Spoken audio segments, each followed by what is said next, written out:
This presentation reviews the tasks that you, a floor warden or building coordinator, are to perform in an emergency. With your help, Western employees, students, and visitors will be safer if an emergency occurs.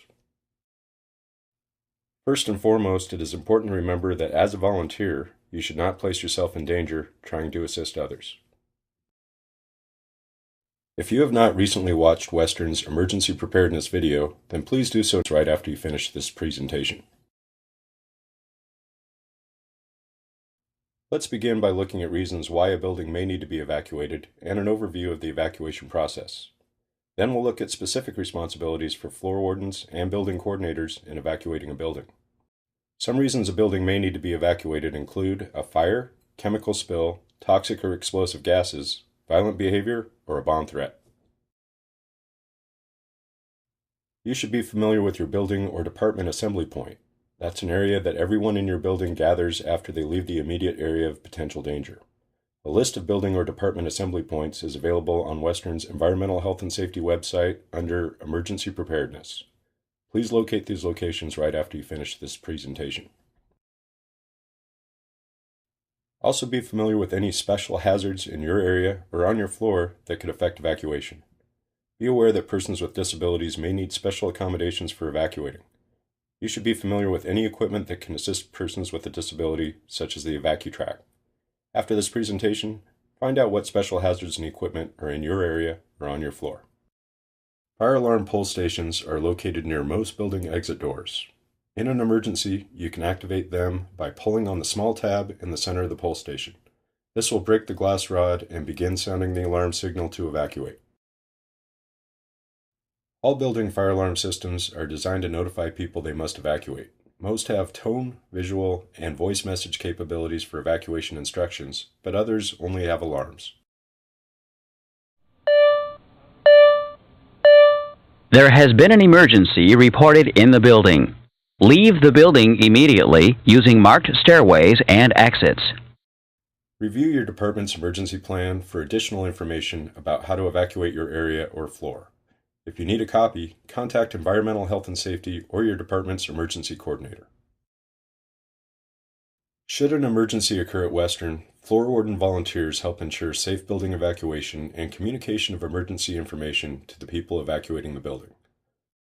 Most floors across campus have 2 designated floor wardens in each area or floor, so that if one person is away, then the other may be present to assist.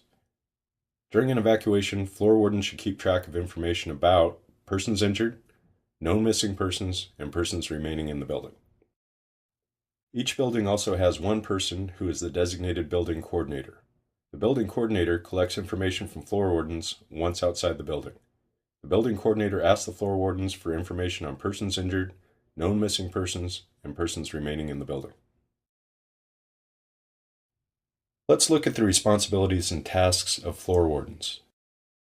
If an emergency occurs, floor wardens perform the following actions calmly and as quickly as possible. Put on the orange vest, evacuate occupants in your area, direct those occupants to the exits. Do your best to make sure that hazardous equipment is shut off, that doors are closed, and that no one is left behind. We hope everyone will comply and evacuate, but it is possible someone will not do so. Make a note of where this person is and provide this information to the building coordinator. If you believe that you must evacuate a building immediately without evacuating others in your area, you should do so. Do not put yourself in harm's way. If someone has trouble evacuating, help him or her to an evacuation assistance location or area of refuge, usually located in or near a stairwell. Please determine where these areas are located immediately after viewing this presentation. Once you are outside the building and at the assembly point, report locations of those persons injured, known missing persons, and any persons remaining in the building to your building coordinator, who will be wearing a red vest. At the building assembly point, assist your building coordinator and emergency personnel as requested. Work with the building coordinator to determine known missing persons from your area. Help people remain calm and ensure they stay away from the building until it is safe to re-enter. Wait for police or the fire department personnel to give you the all clear. When you hear the all clear signal, You can tell people at the assembly point it is safe to go back into the building.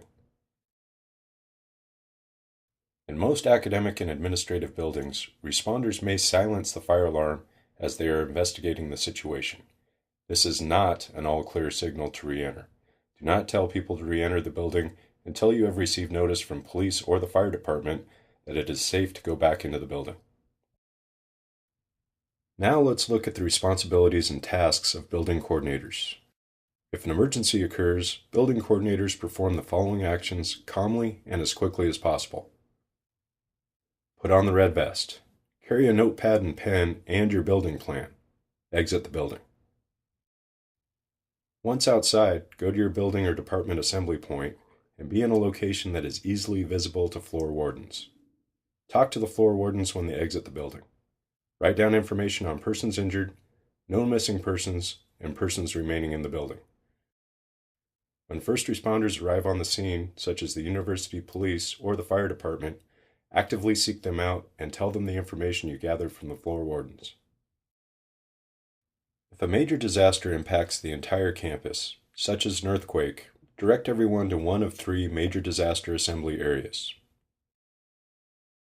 These major disaster assembly areas are Old Main Lawn, South Campus Oval by the Communications Facility, and the tennis courts. Your department and building emergency plan lists the area that is closest to you. Assist people in getting to this area. At the major disaster assembly area, Western volunteers and leaders trained in basic emergency response should be able to provide medical care and directions for the campus community if needed. During a major disaster, the building coordinator will complete a major disaster status form. The major disaster status form is found in your building emergency plan. Please look at this form immediately after viewing this presentation so that you are familiar with what information you will need. Once completed, you will give the forms to persons wearing blue vests at locations shown in your building emergency plan. The persons with blue vests will bring completed major disaster status forms to Western's Emergency Operations Center at the Campus Services Building. This information will be used to plan Western's response and to inform community first responders. Additional considerations for floor wardens and building coordinators. In rare circumstances, some individuals may refuse to evacuate.